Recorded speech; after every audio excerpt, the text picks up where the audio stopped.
All right, welcome back. So we're starting with a new topic today, but we'll do a quick recap of what we did last time. We looked at dangling modifiers, which has to do with a missing subject, right? So there are two parts of a sentence, and both parts don't clearly mention what the subject is, and that's why there's some ambiguity left in the sentence as to what we're talking about, and that's why we call them dangling modifiers, right? Where there's a subject missing. For example, you say something like analyzing the data, the experiment was conducted again. Analyzing the data, the experiment was conducted again. So here we don't know who was analyzing the data. The experiment was clearly not analyzing the data, right? So you can fix it by saying something like analyzing the data, we conducted the experiments again, or after we analyzed the data, the experiment was conducted again, right? So these are two ways to fix it. So that was about dangling modifiers. Today we are going to look at a different type of error, which is an error that we call misplaced modifiers. Okay. Now generally this has to do with the word order. Okay, with the order in which the words are framed in your sentence, the words are placed in your sentence, which means that a word or maybe a phrase is placed later than it should in the sentence or earlier. Basically, it's at the wrong place. So these errors can generally be fixed by moving a word or a phrase from one part of the sentence to another. Okay, so let's look at some examples to understand where the confusion is when it comes to some of these examples. So the first type is where there's just a word that is misplaced. Okay, now this word is only. Okay, we see there will only, this will only take 5 minutes. Okay, a lot of people say this, and it's not really incorrect when we consider colloquial language, because it's okay. I mean, people understand when you speak this way, right? But if you were to write an academic paper, then you've got to be very specific. I think one of the characteristics of academic writing that we discussed was that academic language is very precise. It has to tell you exactly what needs to be done and what has been done, and your language has to be very accurate. Okay. Now here there is some amount of inaccuracy involved. Okay, and we'll see why. And generally you'll find that this kind of a modifier, this is an adverb here, but it's basically modifying different parts of the sentence, right? So depending on where it is placed. So here let's see what it is actually modifying. It says it is only going to take. Okay, which means that technically speaking, we're saying it will only take and it won't do anything else. Okay, it's only taking 5 minutes. It's not giving 5 minutes. It's not running 5 minutes. It's not burning 5 minutes. So we're not using any other verb, but we're only using the word take, and the emphasis is on the word take, right? But that is not what we're trying to convey in this sentence, right? We are trying to emphasize that the number of minutes is only 5. We are not emphasizing which verb we are using. We are emphasizing the number of minutes involved, right? So it would make more sense to put this only over here, right? So this will take only 5 minutes. So not 6 minutes, not 7 minutes, not 10 minutes, 20, 30 minutes, but it will take only 5 minutes. So the word that it is trying to modify, or the phrase that it's trying to modify, needs to be closer to the modifier, right? So that's generally the fundamental logic that people need to follow when it comes to fixing misplaced modifier errors. So you need to be careful about what a word is modifying and try to place it as close to that word as possible. Okay, so we take the only and we take it next to 5 minutes. So this will take only 5 minutes, right? And there are sometimes it's not just a word. It could be an entire phrase, or it could be 2-3 words. It could be a lot of different things, right? So let's look at another example. I nearly earned $100. Okay, which means again, so if you're placing, so the modifier here is nearly.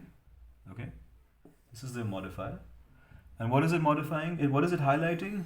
Earned, which means I'm trying to say I nearly earned, which means I'm emphasizing earned, and I'm saying that I nearly earned, but not something else, not any other verb. I didn't spend, I didn't eat, I didn't run, I didn't sleep, but I earned. But that doesn't make sense. That's not what we're trying to say, right? This nearly is being used in reference to what? Nearly $100, right? Almost $100, right? So you got to keep it closer to that. So I earned. Okay, so now again, you can't do that because articles cannot be separated from the nouns that they're describing. I mean, they're modifying, except if there's an adjective. But here this is not an adjective. This is an adverb, right? So you can't separate the article and the noun. So we put it here. Okay. So I earned nearly $100. Okay, nearly $100, which means 99 or 98 or 95 or something like that, right? There could be a reason. I mean, there could be a reason you could want to say I nearly earned $100, which means, so there's a difference in meaning between the two. Because if you say I earned nearly $100, it means you earned $99 or $98 or $97 or something close to $100, almost $100. But if you say I nearly earned $100, it means that you almost earned $100, but then you ended up earning nothing at all. So the end result was zero, which means you almost earned 100, but then you gave it all up. Which means you nearly earned it, but in the end you did not earn anything. If that is what you want to say, this is fine. But if you want to say you earned almost 100, but actually ended up earning a little less than that, then you can say I earned nearly $100. That makes more sense. Okay. I hope this is getting clearer, and we will take more examples now of each type. I mean, we'll try and take more academic examples as well. But here is one different type of. I mean, it's the same misplaced modifier, but it's just a different type of it. Okay. Now this one is called a squinting modifier. We don't need to understand what these words mean. It's just the same logic again, right? It's the placement of the word. The important thing is to find that modifier and see if it's rightly placed. Okay, so reading a book frequently will change the whole course of a man's life. Okay, so what this generally is trying to say is that if someone reads a book, it changes a person's life. And this is a frequent case in the sense that if 100 people read 100 books, then a lot of them end up changing their lives. So the frequency of their lives getting changed because of reading a book is very high, right? Now what is the modifier? What is the modifier here? The modifier is frequently, right? But what this is saying is reading a book frequently, which means I'm taking one book and I'm reading it frequently, right? So I take one book and I read it twice a week or thrice a week, or I read it, I finish it and then I pick it up again, I read it again and I finish it again, I pick it up again and read it again. So that's what it means to read a book frequently. Like maybe you would do it with religious books, like if it's the Bible or the Quran or the Gita or something that you really believe in, you might want to pick it up and read it frequently. But that's not what we're trying to say here. And the assumption is that's not what you're trying to say here. The assumption here is that you're saying that any normal book, if 100 people pick it up and read it, then a lot of them would end up changing their lives because of the book, right? So then, for that to happen, what do you need to do? You need to put this frequently over here. Reading a book will frequently change the whole course of a man's life. Right? So here we're saying that we're not reading the book frequently, but the change is frequent. So the reading is not frequent, but the change is frequent, right? That's the message that we're trying to convey, and that's why we need to be careful about where to place that modifier, right? And now we are going to move to that last section. Let me try and highlight that. Okay, I hope it's visible. Okay, yeah, I think it's visible. Now here, again, it's a similar kind of error, misplaced modifier, but it's a phrase that we're going to look at. So he searched around and found an old bus an old bus schedule. Okay, so he searched around, that's one part of the sentence, and he found an old bus schedule, right? He found an old bus schedule in a drawer that was in a drawer, right? He found a bus schedule in a drawer that was out of date. Okay, now I think by now you've probably begun to understand what could be wrong in a sentence like this. So something is out of date, right? Now, what is this thing that's out of date? Now, according to this sentence, grammatically speaking, logically speaking, it is the drawer which is out of date, right? So the modifier is here, right? This is the modifier, out of date. Something is out of date. What is out of date? In a drawer that was out of date. So here we're saying that the drawer is out of date, but logically speaking, it should be the bus schedule that should be out of date, right? So how do we fix something like this? We can say he searched around and found. Yeah, he searched around and found, right? And after that we put this in a drawer. So you put this here, right? He searched around and found in a drawer an old bus schedule that was out of date. So this whole thing becomes one, right? So he searched around and found in a drawer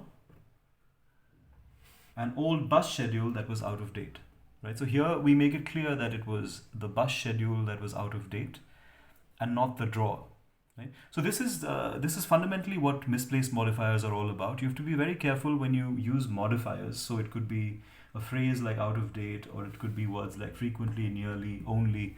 And it depends where you place these, because if you place these incorrectly, then the meaning could end up changing. The emphasis could end up changing. And in academic writing, this is considered to be incorrect or an inaccurate use of language. Okay, so now let's look at a few more examples. All right, so now we'll look at a few slightly more academic examples that you'd probably be using in your research writing. The first one is, I was told that, okay, this one is probably not something you'd use in your research, but still a more academic example. I was told that I would be awarded the scholarship by my supervisor. Okay, now here there is some kind of ambiguity involved. Now, what is this ambiguity? The ambiguity is that there are two possibilities here. Now, there's something that was done by my supervisor, right? Now, what did my supervisor do? I mean, what is my supervisor supposed to do in this sentence? Is he the one who told me, or is he the one who's going to award the scholarship to me, right? So I was told that I would be awarded the scholarship by my supervisor. So it appears over here that the scholarship will be awarded by your school supervisor, which is not probably the case, because scholarships aren't awarded by supervisors. They're awarded by departments and funds and trusts and other organizations, right? Institutions, governments, schemes, programs. Those are the ones that award scholarships. So your supervisor is probably not going to be awarding the scholarship to you, right? So he's probably the one who told you. So you need to, so this by my supervisor is what is causing the confusion here. And you need to move this. Where would you move it? Think about it.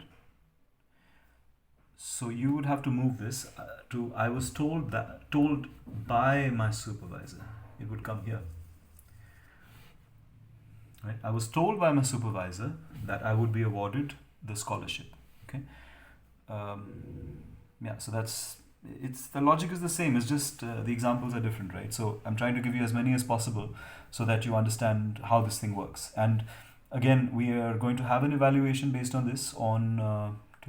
I keep forgetting. Today's Thursday, I think. Yeah. So Monday is when you'll have an evaluation on this, 5 to 5:20. The time remains the same. For those of you who miss it on Monday, we will have the same evaluation again on Tuesday, 5 to 5:20. So this is going to be common. So whatever evaluation we have on Monday, we understand that your network connections aren't that great for some of you.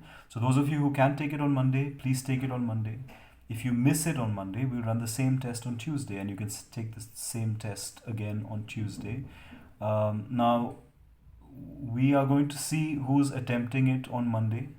So if you've attempted it on Monday and you've spent time looking at the questions, then we will not consider your second attempt on Tuesday. So don't try to beat the system by just looking at the questions and then attempting them on the second day after preparing the answers. Like I said, don't. I mean, this is to improve your own language skills. So don't just look at this as something that you need to pass the course. So we will be monitoring that. So of course, don't do that. And yeah, so if you happen to miss it on Monday for whatever reason, then you will be allowed to take the same test on Tuesday from 5 to 5:20. So we're not going to make the answers visible on Monday. We will make the answers visible only after the second attempt on Tuesday. Okay. Yeah. Okay. So the next example here is doctors recommended a new test for cancer, which is painless, right?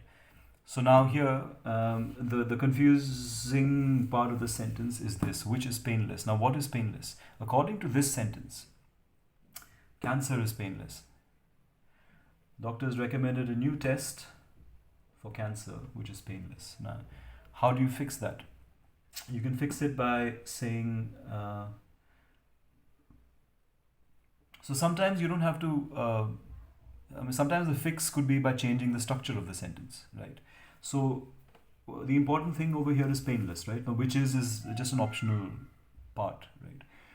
So where can I put this painless?